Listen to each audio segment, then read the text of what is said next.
je vous explique juste ce que j'ai vécu. Si vous êtes en accord avec vous-même, avec vos croyances et que vous êtes heureux comme ça, bah y a pas de souci, tant mieux pour vous.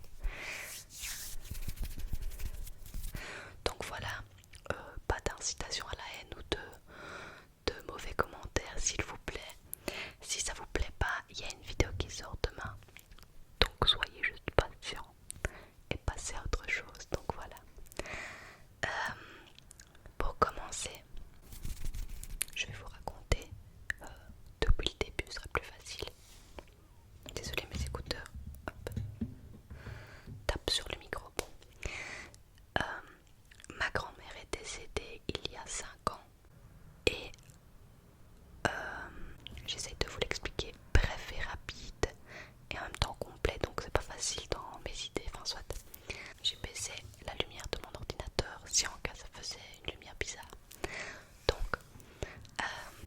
Donc, je disais, ma grand-mère est décédée il y a 5 ans et j'ai toujours cru aux entités, aux esprits, mais j'en ai jamais parlé parce que ça me faisait super peur. Et une nuit, j'ai fait un rêve, mais pas un rêve comme les autres, je ne saurais pas vous expliquer. C'était un rêve, mais c'était réel quoi. C'était vraiment. Disons que c'était pas comme quand on se réveille d'un rêve, c'est vraiment quelque chose que je ressens, que j'ai vécu quoi. Vraiment du plus profond de mon être, vous allez me prendre pour une cinglée. Dans ce rêve, ma grand-mère est venue. Je vais vous expliquer un peu le contexte. Il n'y avait rien autour de nous, c'était tout noir. Il y avait ma grand-mère, ça me perturbe de dire grand-mère, moi je l'appelais Manonna, donc je vais l'appeler comme ça. Donc Manonna était en face de moi. Elle n'avait plus de canne, alors qu'elle marchait avec une canne, elle était vraiment... on ressentait tout son bien-être. Et elle avait une sorte d'aura autour d'elle. Elle est juste venue m'enlacer et j'ai ressenti, je sais pas, une chaleur mais vraiment bienveillante et de l'énergie, de la positivité. Enfin, quand je me suis réveillée, j'ai vraiment senti que c'était pas un rêve quoi, que c'était quelque chose qui venait vraiment de m'arriver. Je le sentais encore dans mon corps quoi. Enfin soit ça m'est arrivé, j'en ai pas parlé. Je me suis sentie super bien après. Ça m'a vraiment fait beaucoup de bien. Je sais pas comment vous expliquer. Et un jour, je sais pas, j'en parle à Bastien juste comme ça. Et il me dit qu'il a eu la même chose avec son grand-père qui est décédé il y a 7 ans, je crois. Et donc on se dit c'est quand même dingue parce qu'on ressent que c'est pas un bête rêve, quoi, que c'est vraiment quelque chose qu'on a vécu. Et donc voilà, ça part de là. On n'en parle plus. Et après quelques mois, désolée pour la coupure, mais il y a un passage de dingue aujourd'hui. Après quelques mois, Bastien me dit qu'il aimerait bien aller chez des médiums. Alors, autre disclaimer, ce ne sont pas des médiums, comment expliquer, oh mince, j'ai perdu le mot. Enfin, ils veulent pas nous arnaquer quoi. C'est pas du tout des gens qui arnaquent ou quoi que ce soit. Ces personnes sont là bénévolement, presque tous les jours de la semaine.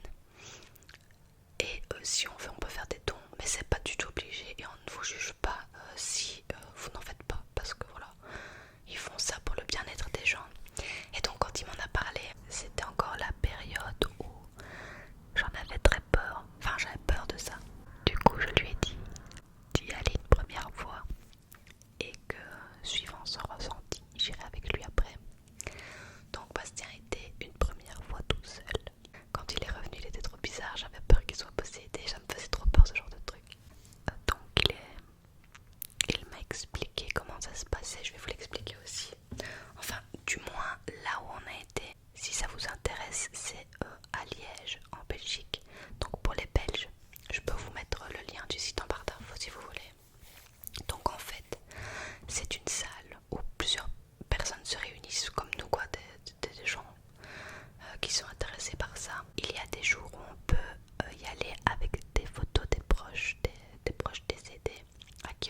j'ai même pas pleuré de tristesse, j'ai pleuré de soulagement parce que j'ai vraiment compris qu'elle était là et que c'est pas parce qu'elle était décédée qu'elle n'était plus là.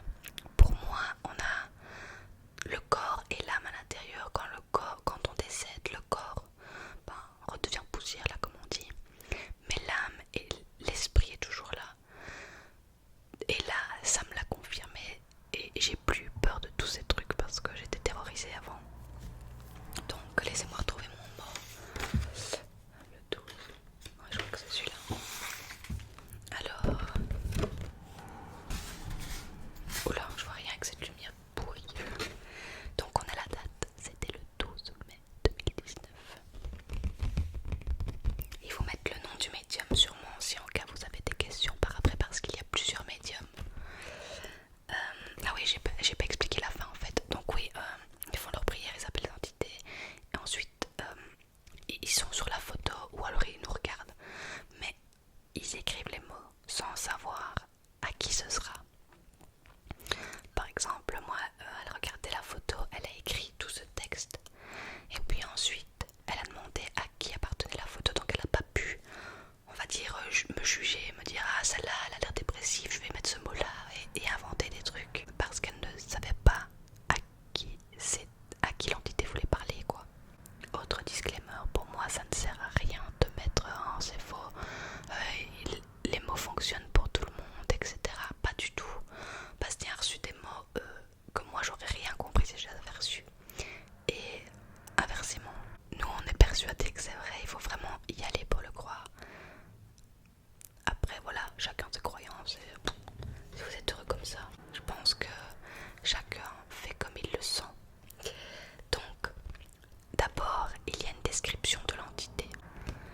Souvent, quand il n'y a pas de photo, parce que bon, quand il y a une photo, il y a quand même une description vu qu'ils ont la photo. Alors, elle se fait sentir bonne vivante, mais aussi bonne fourchette. Dans la famille, on adore manger. Et c'est vrai qu'elle mangeait, elle adorait manger. Elle adorait les sucreries. Quand j'étais petite, on allait tout le temps manger des glaces et tout, donc ça m'étonnait pas. Alors, elle me fait sentir le parfum de la framboise.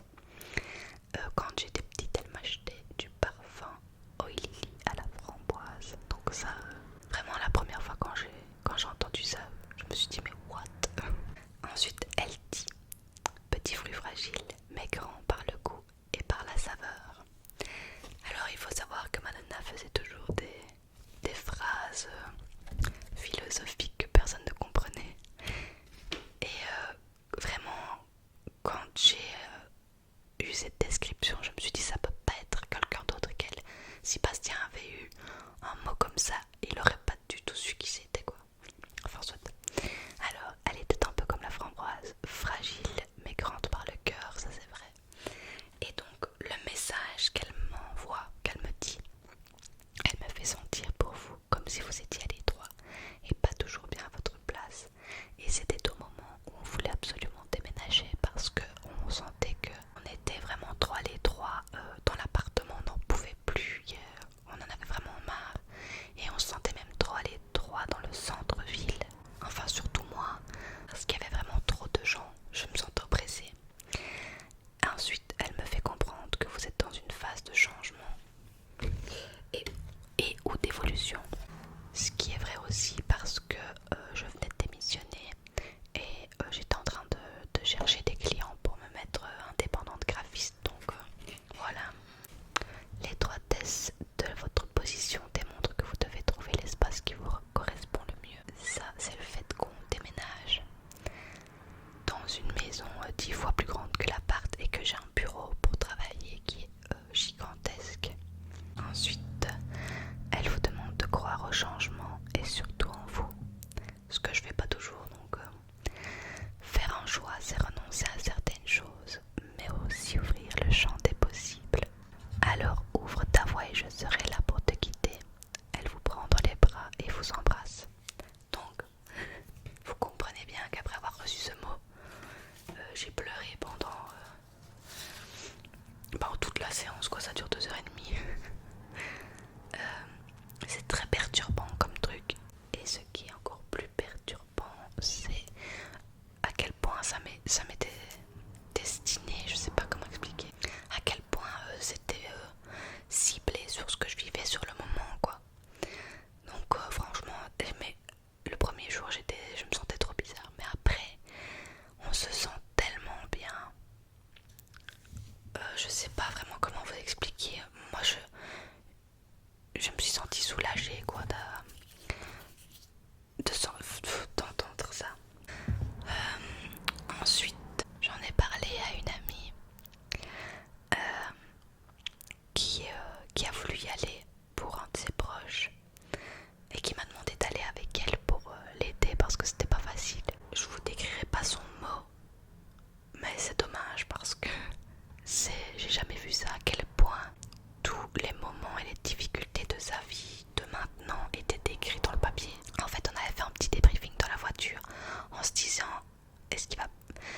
abordé ce point-là, celui-là. Et en fait, il a abordé tous les points, mais c'était fou. Vraiment, bon, après c'est sa vie privée, je veux pas du tout en parler. C'est bien dommage parce que c'était l'exemple type du truc que c'est impossible de se dire. Si j'avais reçu son mot, ça n'aurait pas du tout été. Tous les points de sa vie étaient décrits dans ce mot. Enfin, c'était fou. Et elle y a été avec la photo de son proche. Moi, j'ai juste été pour l'accompagner. Mais j'ai quand même reçu un mot parce que, comme je vous dis, c'est pas parce qu'on n'apporte pas de photo qu'on n'a pas de mots. Donc, le deuxième mot, hop, je les ai plastifiés tellement pour moi c'est devenu ma Bible quoi. Donc c'était le 27 mai, donc 15 jours après avoir été avec Bastien. Alors, c'est assez dingue. Bon, je vais vous le dire. Je suis désolée, la vidéo elle va bien durer 40 minutes tellement je parle, mais ça me passionne trop et j'ai pas fini en plus. Donc, la description de l'entité, c'est une dame de plus ou moins 60 ans, cheveux foncés, brune, bonne corpulence, pardon. Problème de jambes et de chevilles en fin de vie. Alors ça c'est toujours ma nonna qui avait des problèmes de jambes et de chevilles, ça c'est sûr. Elle marchait avec une canne et comment est-ce que ça s'appelle, un galop, le truc là que les vieux marchent comme ça, je sais plus, enfin soit. Et elle est entrée à l'hôpital pour un problème de hanche et elle est revenue morte quoi. Donc moi j'ai tout de suite pensé à elle, évidemment, elle aimait parler. C'est sûr comme moi, donc voilà. On parlait beaucoup. Alors elle vient pour vous aider.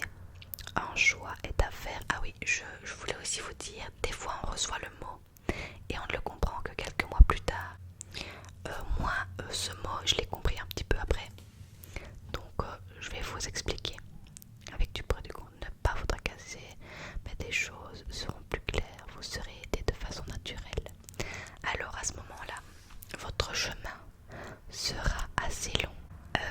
Là j'avais pas compris, blablabla. L'entité parle d'espoir, vous allez en avoir besoin, il faudra vous accrocher. Elle disait aussi, parce que bon, ils n'arrivent pas à tout écrire, que j'étais plus à la fin du chemin qu'au début, mais ça allait être très long. J'ai compris après, quand je me suis cassé le pied, que c'était ça qui allait être long, parce que rester assise pendant 2 mois, sans bouger, sans pouvoir rien faire, voir Bastien tout faire tout seul, ça m'a rendu dingue et j'ai compris que c'était ça le chemin long que je devais traverser. Ne me prenez pas pour une cinglée, je vous en supplie. Si vous y croyez pas, comme je vous l'ai dit, il y a une vidéo qui sort demain. Et si ça vous intéresse, eh ben, je vais continuer de vous en parler parce que j'aime vraiment bien partager ça. Ça fait tellement du bien de sentir qu'on n'est pas seul et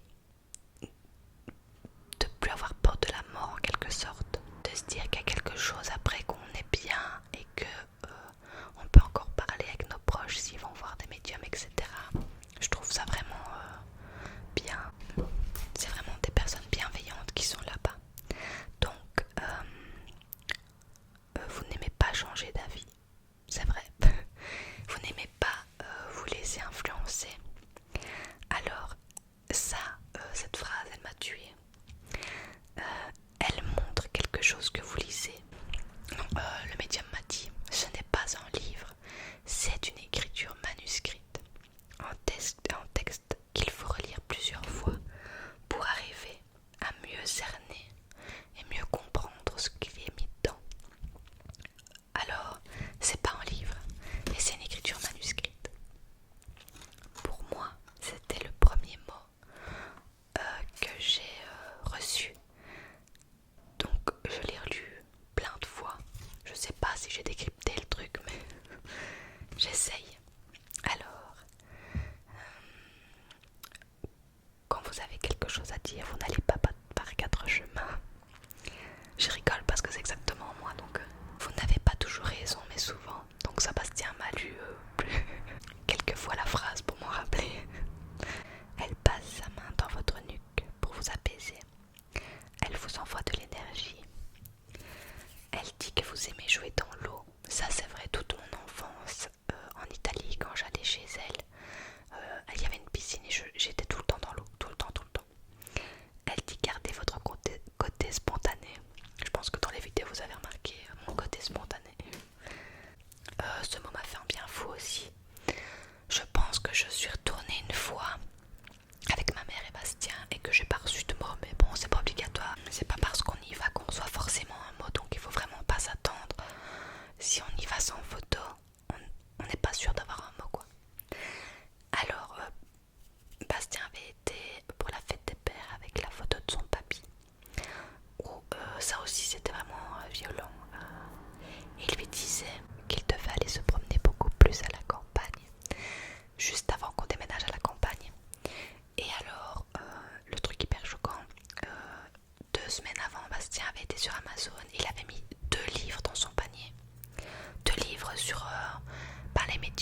les entités. Et bien, ce jour-là, donc 2 semaines après, le médium lui a dit votre papy me dit d'acheter un livre et un autre, enfin soit avec d'autres titres, je sais plus lesquels c'est. C'était les 2 livres que Bastien avait mis dans son panier Amazon et qu'il n'avait pas encore acheté. Donc imagine, la tête de Bastien est devenue blanc. Et bah il les a achetés le soir même, quoi, parce que c'est qu'il devait les lire. Ensuite, avant-dernière chose, on y est retourné il n'y a pas très longtemps, le 6 août, avec une photo. Bastien, toujours son papy, et moi avec ma marraine qui est décédée il y a 10 ans d'un cancer généralisé aux neurones, enfin vraiment un truc assez violent. Et donc le mot est... non, c'est pas le mot, ça c'est la description. Elle était dynamique et elle avait beaucoup de joie de vivre et c'est une bonne fourchette. Donc vous voyez, quand je vous dis que dans la famille on aimait manger. Alors elle dit: je n'ai pas à me plaindre de ma vie. Elle était cajolée par ses parents. Elle aimait faire les plats traditionnels. Et elle se rappelle de la famille réunie où personne n'était de côté. Bon, ça c'est vraiment... Comment vous expliquer, c'est exactement comme ça que c'était. Ensuite elle se remémore de la villa à la campagne en Italie où toute la famille se réunissait, etc. Mais c'est vraiment des détails qui sont vrais, quoi. Par exemple, dans l'arrière-cuisine, les hommes fumaient une cigarette ensemble et nous étions très heureux. C'est exactement ce qu'ils faisaient. Donc elle a dit: j'ai eu beaucoup de projets, mais ils n'ont pas tous été réalisés, évidemment, vu qu'elle n'a pas eu le temps de les faire. Alors son départ est très prévisible mais inopiné. Prévisible, oui, parce que le cancer était en train de la ravager. Inopiné parce que on aurait cru qu'elle allait encore peut-être tenir un peu. Désolée, mon appareil photo s'est coupé parce que je parle depuis 30 minutes. Il y avait quoi, blablabla. Enfin, je saurais pas vous dire toutes les questions. La vie sociale est-elle dans la nature? L'isolement.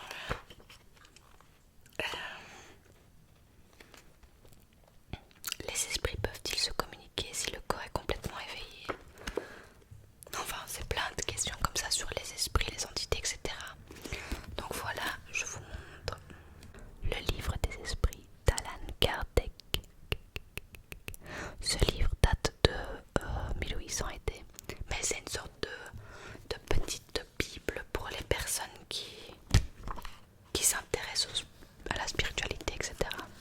Il y a aussi un livre après, c'est le livre des médiums, un truc comme ça, pour savoir comment les médiums font, qu'est-ce qu'ils ressentent, comment est-ce qu'ils s'entraînent, comment est-ce qu'ils entendent les entités, etc. Ça c'est normalement à lire après celui-ci. Donc voilà, je vous mettrai le lien Amazon dans la barre d'infos. N'hésitez pas à aller voir, je pense qu'il était pas très cher. Si ça vous intéresse, c'est toujours bien de lire ce livre, il est vraiment recommandé dans le monde du spiritisme. Donc voilà, j'ai parlé assez longtemps, je crois. J'espère que cette vidéo vous aura plu, vous aura peut-être aidé ou peut-être ouvert les yeux ou peut-être posé des questions. Donc ou même juste relaxer, c'est très bien aussi. N'hésitez